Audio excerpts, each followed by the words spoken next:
You are watching TGZ TV.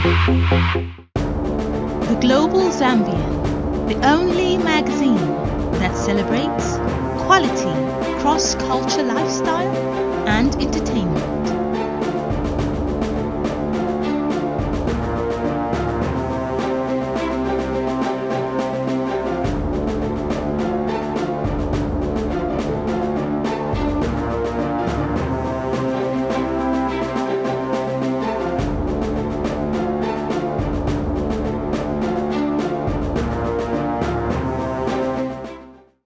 My maternal grandmother, Isabel Moss, transitioned into the great beyond in the summer after my freshman year of college. But the first tears that I shed for her passing came several years later on a ferry ride off the coast of the southernmost tip of Manhattan. My grandmother, like so many immigrants, came to this country from the Caribbean, Jamaica specifically, through Ellis Island in the 1920s. And as I stood on that boat, looking up at that Lady Liberty, that is when my heart wept for that young woman that my grandmother was, that young woman venturing into an unknown land where cultures collided and people risked everything for a better life, for a chance at the American dream. My grandmother was 19 years old, but when Rita Moreno made that journey, she was 5.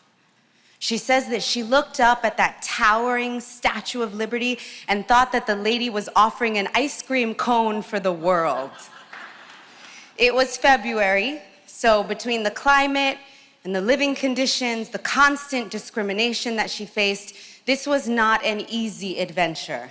But Rita Moreno has always been willing to trailblaze, to boldly adventure into the unknown, to take risks that are necessary to carve out a life that is entirely and originally her own.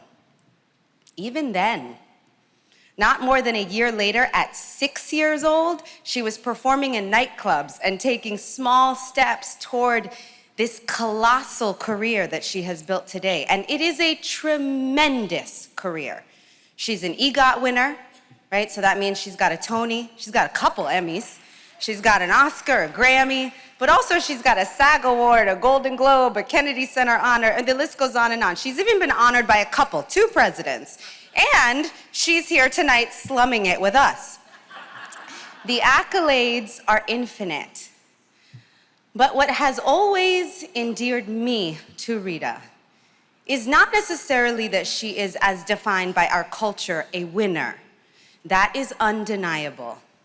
You have won, Rosita. But it is how she got here, how she ran the race that has had the most impact on our culture and on my life. Because like Rita, I was a little girl from the Bronx with a dream and a song and a desire in my heart to create magic. And like Rita, I didn't always love the roles that Hollywood deemed most fitting for Black and brown girls like us. But what I had that Rita did not was Rita. When people asked me who my heroes were, as an artist, my answer always included a quartet of badass actresses from New York City's outer boroughs. These 4 women, each of them the member of a marginalized and persecuted community, fearlessly carved out a space for themselves to shine. Each one redefined our cultural understanding of beauty, of power, and of possibility. Each one a trailblazer for those of us who followed. Those women were Cicely Tyson, Diane Carroll, Barbra Streisand, and Rita Moreno.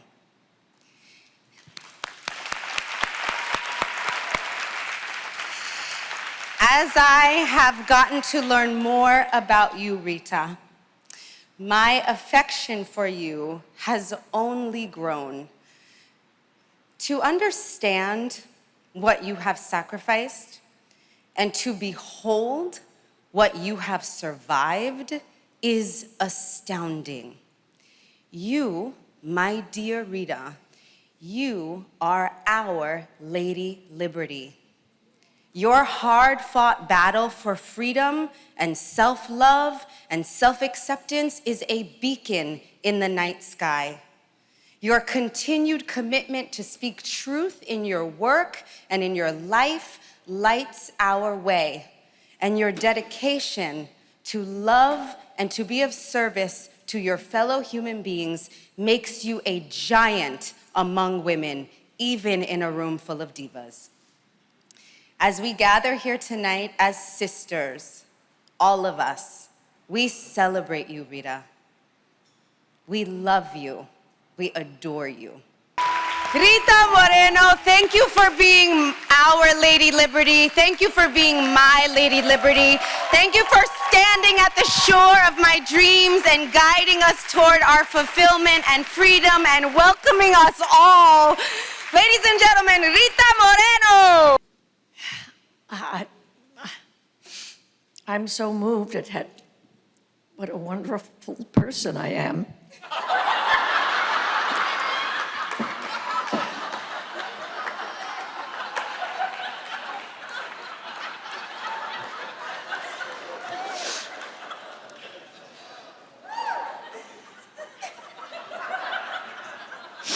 I'm really swell.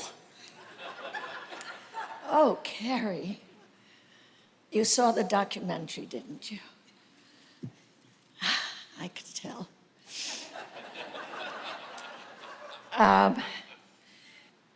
It's astonishing.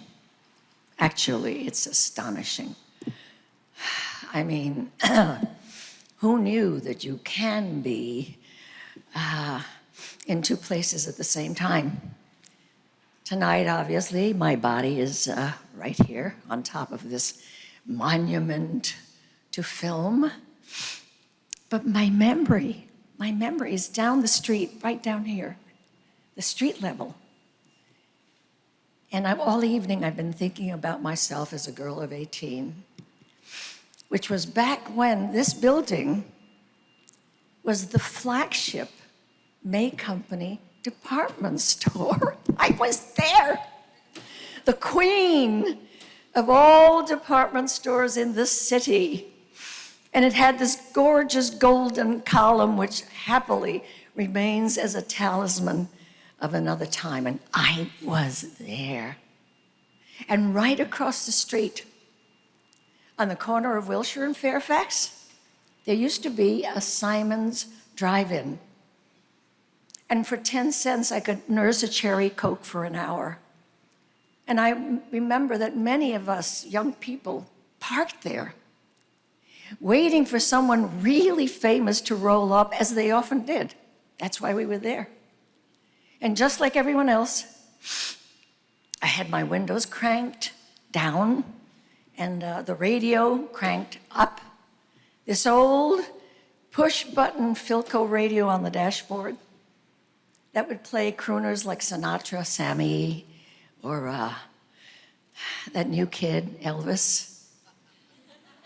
And you know, I think, playlist? What was a playlist? Back then, you would change the AM stations and hope for the best. For me, though, it was always a singing group that I adored because they always sang a song that comforted me and made me believe that everything was possible, and it was this song. Dream when you're feeling blue.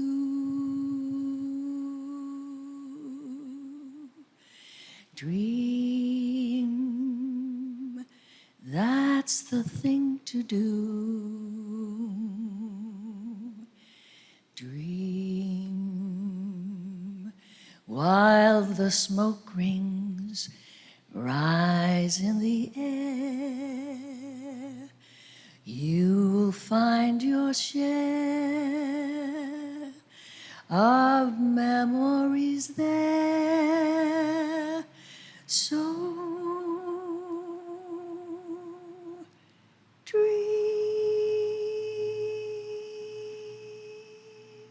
Isn't that lovely?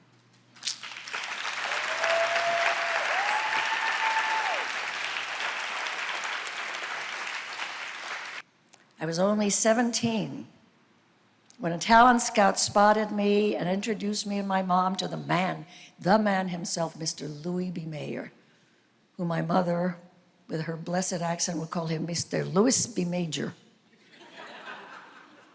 And it was Mr. Major who first signed me to a 3-year contract. I mean, can you imagine this little Puerto Rican kid?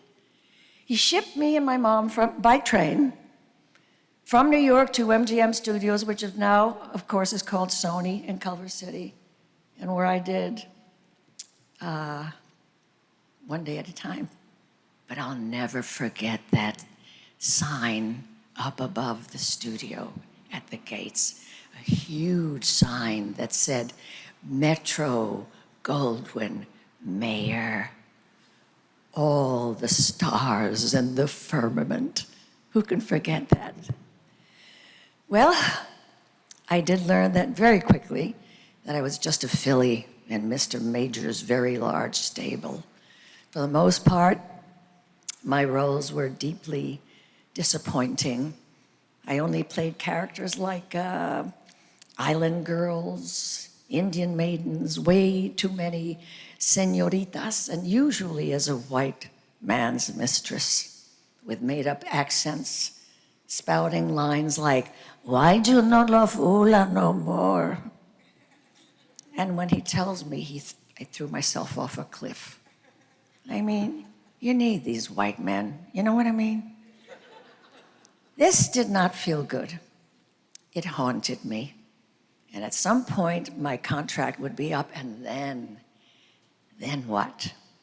So, for a time, I actually went to secretarial school. That lasted a week.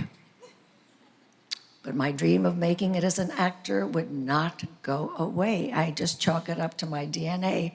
You know, life can be beastly. Life can be mean. Life can put careers on hiatus and your dreams on hold.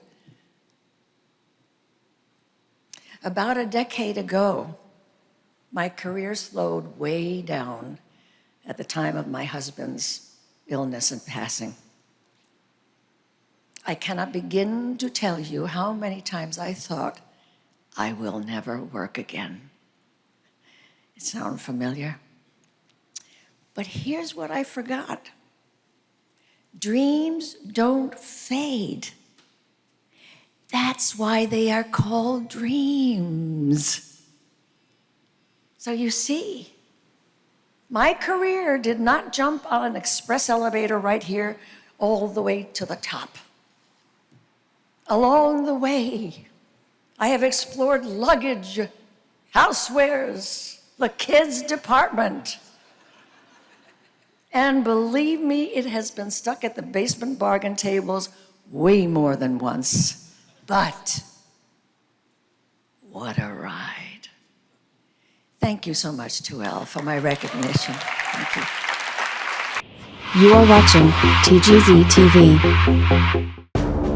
The Global Zambian, the only magazine that celebrates quality, cross-culture lifestyle and entertainment.